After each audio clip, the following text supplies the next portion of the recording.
showing up almost half an hour late. My sincere regrets.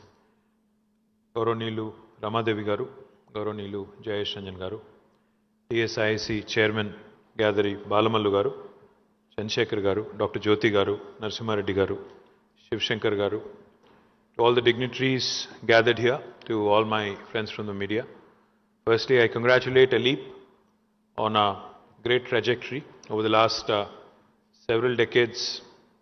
I think the story of how women entrepreneurship in Hyderabad, in Andhra Pradesh, erstwhile Andhra Pradesh, now Telangana, has unfolded is something that you can certainly attribute a significant part of that to Ramadevi Garu and her team. My compliments to the entire team of Aleep on this wonderful journey so far. Now today we've been invited to commemorate a new occasion to lay the foundation for the Women Entrepreneurs International Technology and Trade Center. I'm delighted that more and more such initiatives, which will bring inclusivity, which will ensure that more and more entrepreneurs who are hesitant, like Ramadevi Garu said, will become part of the process of becoming an entrepreneur. I've said this before, I'll say it again. I don't think there has ever been a better time in India than now to be an entrepreneur. Because you have a situation now where governments across the country, be it state or its center, understand, acknowledge the role of entrepreneurs. Not only do they acknowledge, but they actually enable, give you an impetus, give you support to create enterprises, to create wealth, to create jobs. Because I think world over, not just in India, not just in Telangana, but world over, the biggest challenge for any leader, be it a chief minister or a prime minister or a governor or a president, irrespective of what title you hold, the biggest challenge today is employment creation, is to ensure that the youth, the most important resource for any nation, the human capital, is leveraged to the hilt. The most important challenge that any nation, especially a growing one like India, can have is to ensure that the energies that can be unleashed by the power of the youth are channelized in the right direction. Now that is something I think can only happen with private sector working together with the government. Because government alone can only do so much. Government alone can only absorb so much percentage of the youth. If you look at any developed country in the world, you would see that the private sector, in fact, thriving, doing rather well, contributing to the nation, contributing to the world at large, coming out with new ideas, really pushing boundaries, charting the uncharted. The story of entrepreneurship is something in which you're only limited by imagination, literally. Especially in a country like India, if you think for a minute, more than 50% of India today is less than the age of 27. India's median age is 27. We're a very young country. In fact, 65% of India is less than the age of 35. This includes both men and women. Now, this is possibly the youngest country on the planet, and this is possibly the biggest resource we have at our disposal. Of course, we have abundant water, abundant land, we have abundant mineral resources, we have abundant other resources. The most important resource we have, of course, is human capital. Now, why do I say this? You look at a country like Japan. Japan hardly has 15% of land mass that is actually useful for inhabitation, to live, to do something, to work, etc., etc. And Japan, as most of you know, is one of the biggest sufferers after World War II. The only nuclear bomb that ever exploded on this planet was in Japan in 1940s, in Hiroshima and Nagasaki.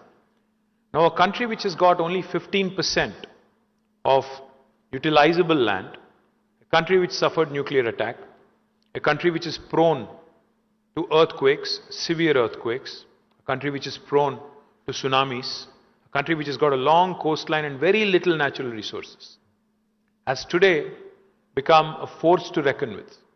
It is the third largest economy after US and China. And it is only 1/10 or in fact 1/12 of our size in terms of population. So without natural resources, with all these obstacles, with everything stacked up against them, what did the Japanese have? The only thing they had was the human intellect and human capital. And you can also look at Japan's neighbor, South Korea, Republic of Korea. Again, a fascinating story. More than 90% of the land mass in South Korea, again, is unutilizable. Again, everything stacked up against them. Very little natural resources. But today, if you go home, when you go home actually, all of you, please look around in your drawing room. Please look around in your bedroom. Please look around in your veranda, in your portico. You will see so many Korean and Japanese products. You'll see a Sony TV, you'll see a LG refrigerator, you'll possibly have a Hyundai a car or some other make. You'll probably have a Toyota or a Honda or you can go on. There's so many things that these two countries have created between these two. It's amazing to even think and contemplate because again, these are Asian countries not very far from us. Again, culturally very, very similar to India. The kind of power that they have unleashed over the last few decades is something that's truly impressive and truly amazing. And each and every time I've been to these two countries, I've come back with mixed bag of emotions. You feel sad for India. You feel happy for them. You have to think, you have to contemplate as to why and where we kind of lost out. And not too far from us, by the way. Across the Himalayas, on the other side, we have China, who's again become a force to reckon with. Now they're the second largest economy in the world.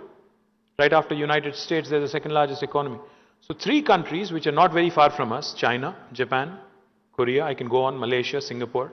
All these countries have outdone their potential, have come out with world-class innovations. Even a small country like Israel, again, not very far from us, have outdone themselves.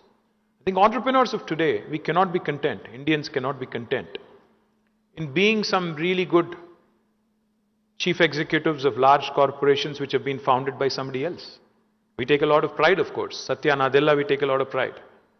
Sundar Pichai, we take a lot of pride. Shantanu Narayan, we take a lot of pride. We keep saying, see how Indians have made it so big. And we keep taking a lot of pride each and every day.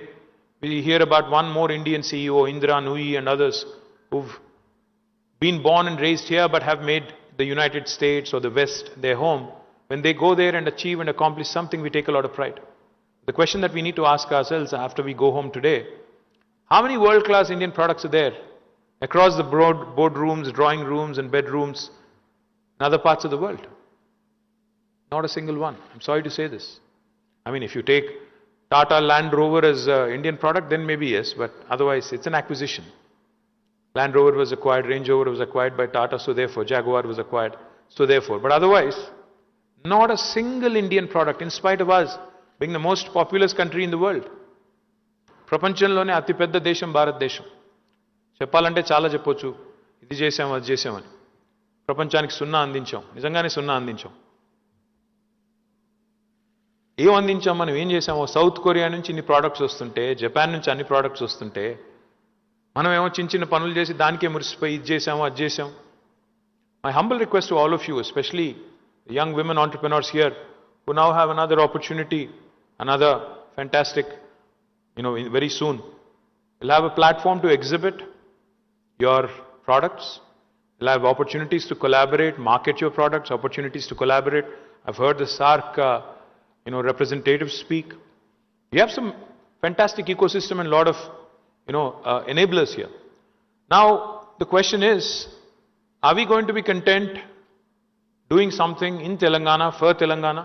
Are we going to be content doing something in India for India? Or are we going to come out with world-class products and push the boundaries and aim for the moon? Because time has come now for India to take its rightful position in the world. Unfortunately, whatever has happened over the last 75 years is not enough. We're still only a 3 trillion economy. Whereas China, which was the same size as us in 1987 in terms of an economy, has raised past us. Now they're 18 trillion economy. We're still a 3 trillion economy. They're almost 6 times bigger than us. My humble request to all the entrepreneurs is, like I said, there's been no better time in the history of independent India to be an entrepreneur. Earlier, there was a time, I'm sure, Ramadevi Garu will relate. When she started her journey, I'm sure about 3 decades ago, 4 decades ago, మీరు 40 years industry అన్నారు కదా. 40 years కిందట Ramadevi Garu journey start చేసినప్పుడు, I'm sure the obstacles were much, much higher. The entry barriers were much, much taller. Even now they are there. I'm not going to lie to you and tell you that being an entrepreneur in India is easy. But it's become easier than what it was a few decades ago. It's much more easier to network, much more easier to connect, much more easier to exhibit, much more easier to reach the world now because technology has enabled us. Governments understand that business is important. Governments understand that wealth creation, employment creation is important. My humble request to all the entrepreneurs in this room, Santoshi was showing off her tractor. I think it's a tractor or an agri trencher. You have to forgive my ignorance. I have no idea what that is, but I'm sure it's a cool product. She was saying, I would like to expand. I'd like to start a larger factory in 5 to 10 acres. No, I think that should be the ambition. Wanting to do something larger, not just for India. I think try to push the boundaries, do something for the world, expand your horizons, and keep pushing the envelope. Don't be content being a women entrepreneur. Give men a run for their money. Give men a run for their money. Make them feel insignificant.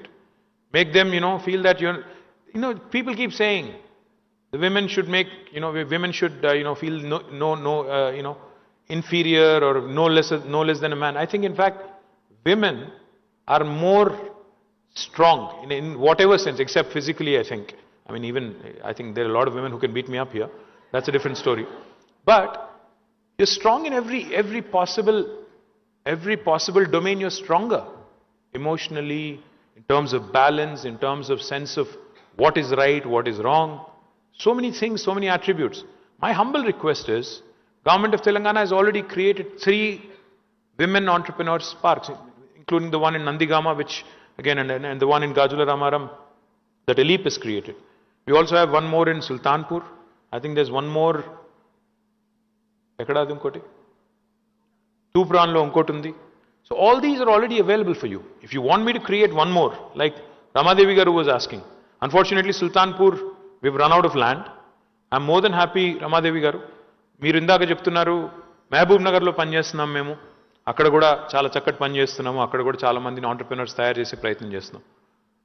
Village level entrepreneurs గురించి కూడా మీరు అక్కడ నాకు ఇచ్చిన షీట్లో మాట్లాడారు. Village level entrepreneurs today, in fact thanks to my previous governments, thanks to the people who work before me, Telangana is one of those rare states and Andhra Pradesh is one of those rare states where women self-help groups are extremely strongly organized.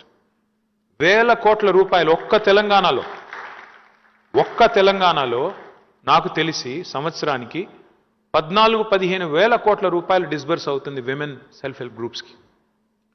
Bank లింకేజ్ల రూపంలో 5 లక్షలు 10 లక్షలు మొత్తం అది మెప్మా ద్వారా, అదేవిధంగా SERP ద్వారా, society for elimination of rural poverty ద్వారా ఈరోజు ఒక్క తెలంగాణలో 14-15 వేల కోట్ల రూపాయలు మహిళలకి డిస్బర్స్ అవుతా ఉన్నాయి. And zero interest on these. My humble request is, madam, Hyderabad లేదా వరంగల్ ఈ 2 పట్టణాల్లో ఉన్న వాళ్ళే విమెన్ ఆంటర్‌ప్రెన్యూర్స్ కాదు, బయట కూడా చాలా మంది ఉన్నారు, చాలా కేపబుల్ ఉన్నారు. రూరల్ ఏరియాస్లో కూడా మీరే అన్నారు ఇందాక, మహబూబ్ నగర్లో అక్కడ కొంతమంది లంబాడి అమ్మాయిలతో కూడా పనిచేస్తున్నాము, ఎస్టీ అమ్మాయిలతో పనిచేస్తున్నాము, చాలా చక్కగా పనిచేస్తున్నారని చెప్పారు. నా రిక్వెస్ట్ ఏంటంటే, తెలంగాణలో ఈరోజు మీ కళ్ళ ముందు entrepreneurship is not just about technology. As Santoshi has shown, you can come out with manufacturing, and this is in fact a manufacturing park is what you were telling me just now. నా request ఏంటంటే మీ అందరితో కూడా, తెలంగాణలో ఈరోజు మీ కళ్ళ ముందు 5 రకాల విప్లవాలు ఆవిష్కరించబడుతున్నాయి. కొత్త సస్య విప్లవం అంటే green revolution. Any non Telugu speakers here? There are some. I'll have to translate now.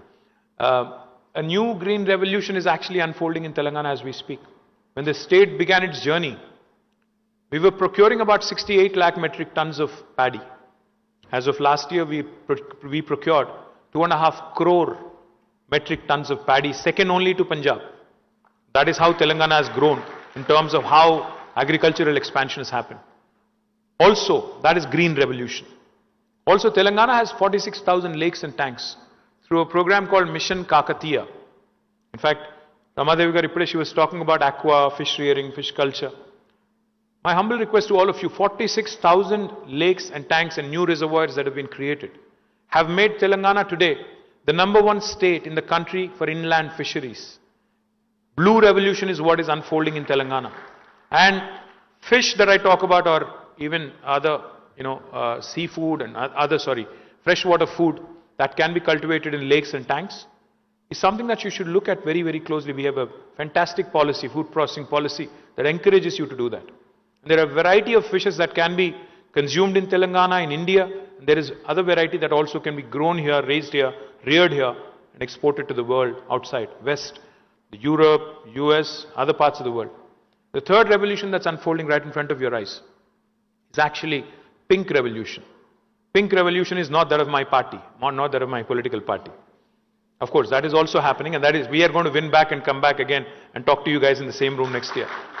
That is also going to happen. But pink revolution that's happening is also meat processing industry and how well that's shaping up.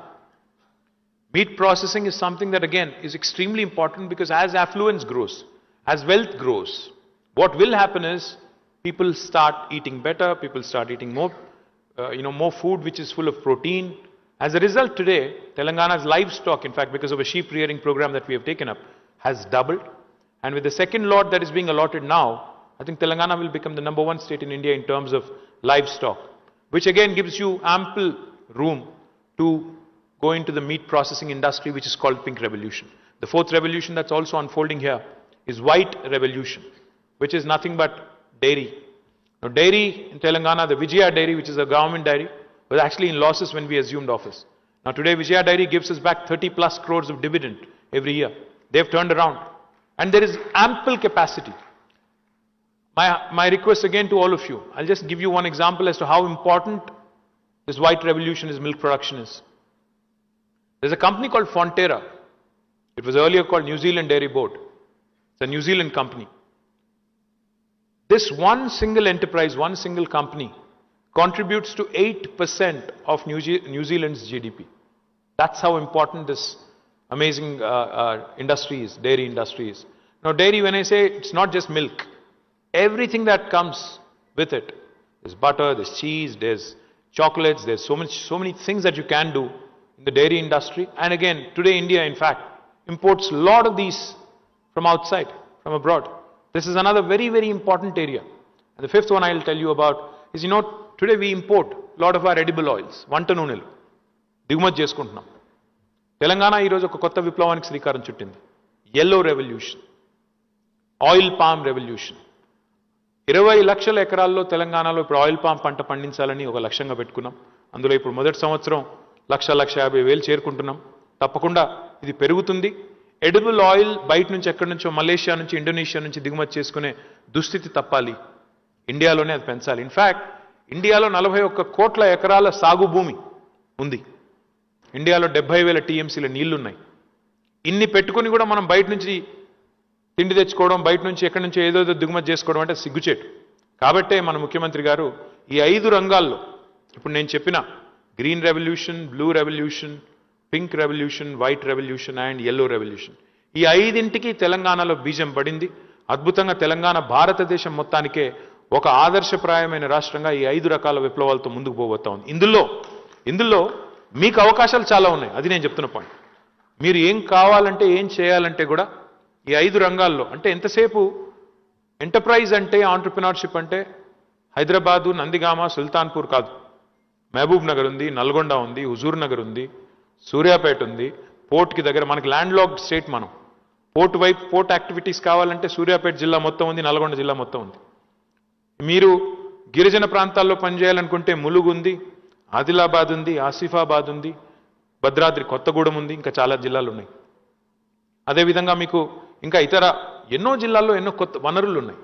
నా request ఏంటంటే మీ అందరితో కూడా చాలా in fact రేపటి నుంచి మా food conclave ప్రారంభం కాబోతా ఉంది. Telangana is rich in various foods. Soya పండుతుంది ఆదిలాబాద్లో. ఈ మధ్యన ఆదిలాబాద్లో ఒక రైతు యాపిల్ పండించడం స్టార్ట్ చేశాడు. Apples which we think are exclusive right of Himachal, మన దగ్గర పండిస్తున్నారు ఆదిలాబాద్లో. మన దగ్గర ఫిగ్స్ పండిస్తున్నారు, ఖజూర్, అవి కూడా పండిస్తున్నారు. నేనేమన్నా అంటే, దయచేసి That's why I keep saying, you're only limited by your imagination. What can be done, what should be done. Please don't aim small. నేను మొన్నెవరో చెప్పారు నాకు, మహిళల ఆంటర్ప్రినర్షిప్ అంటే పీపీపీ అన్నారు. పికిల్స్, పాపడ్స్ అండ్ ఇంకోటి ఏదో చెప్పారు దీప్తి, పెట్టి కోట్స్ అన్నారు. నేనేమంటున్నానంటే రాకెట్లు తయారు చేయడంలో కూడా మహిళలు రావాలి, అంతరిక్షంలో కూడా రావాలి, టెక్నాలజీలోకి రావాలి, ఫుడ్ ప్రాసెసింగ్లోకి రావాలి. అన్నింట్లోకి వస్తేనే only when you start pushing these envelopes and pushing the right buttons, you will achieve the success that you deserve. My humble request, government will stand with you, government will enable what you want to do, but you'll have to step up, you'll have to raise your game, you'll have to start thinking big and start expanding your horizons. Don't be content in getting MSME support from Government of India, Government of Telangana. మేము చేసేదేదో కొంత మేము చేస్తాం, కానీ ప్రపంచవ్యాప్తంగా అద్భుతమైన పేరు సంపాదించే products తయారు చేయాలి అంటే మాత్రం ప్యాషన్తో, అంబిషన్తో, అగ్రెషన్తో పనిచేస్తే తప్పకుండా మీరు అనుకున్నవన్నీ అవుతాయి. You can take Ramadevi garu as an example. She is very tenacious. She doesn't take no for an answer. Ramadevi garini no అని చెప్పడం కష్టం. She is always persuasive, always chasing. తప్పకుండా వారిని ఆదర్శంగా తీసుకున్నట్టయితే మీరు కూడా డెఫినెట్గా will achieve a lot of success. And she is always always with a smile on her face. She'll ask you very politely, ఇది చేయండి. మేడం మీరు చెప్పినవి చేద్దాం, కానీ మీరు నేను చెప్పినవి కూడా ఒకటి రెండు చేయండి అప్పుడప్పుడు. మీరు రూరల్ తెలంగాణను ఒక సవాల్గా తీసుకుందాం, గ్రామీణ ప్రాంతాల్లో. ఎందుకంటే అందరూ హైదరాబాద్ మీద వచ్చి పడితే మనం కూడా బెంగళూరు అవుతాం. మరి మనం కూడా బెంగళూరు లాగా ఎప్పుడు ఎయిర్పోర్ట్లో దిగితే ఎప్పుడు ఇంటికి పోతామో తెలియని పరిస్థితి కావాలంటే మనం కూడా అట్లా అయిపోతాం. ఇప్పటికే కొద్దిగా అవుతున్నాం. ఇన్ని ఫ్లైఓవర్లు కట్టినా, 35 ఫ్లైఓవర్లు కట్టాం, అయినా ట్రాఫిక్ తగ్గట్లేదు. ఇంకా మెట్రో ఎక్స్పాండ్ చేస్తే తప్ప, ఇంకోటి చేస్తే తప్ప పరిస్థితి మారేటట్టు కూడా లేదు. అందుకే నేను మీతో కూడా అప్పీల్ చేస్తా ఉన్నా, హైదరాబాద్లో మన వాళ్ళం ఉన్నాం, కానీ మిగతా వాళ్ళ కోసం ఎక్కడికక్కడ గ్రామీణ ప్రాంతాల్లో ఇండస్ట్రీలు, మిగతా వాళ్ళకి ఎక్కడికక్కడ అవకాశాలు, ఉపాధి అవకాశాలు కూడా వచ్చినట్టయితే మీకు, మాకు, మనందరికీ, రాష్ట్రానికి, దేశానికి లాభం. మళ్ళొకసారి ఈ కార్యక్రమానికి నన్ను ఆహ్వానించినందుకు రమాదేవి గారికి, అందరికీ మిత్రులకు ధన్యవాదాలు. జై తెలంగాణ, జై భారత్.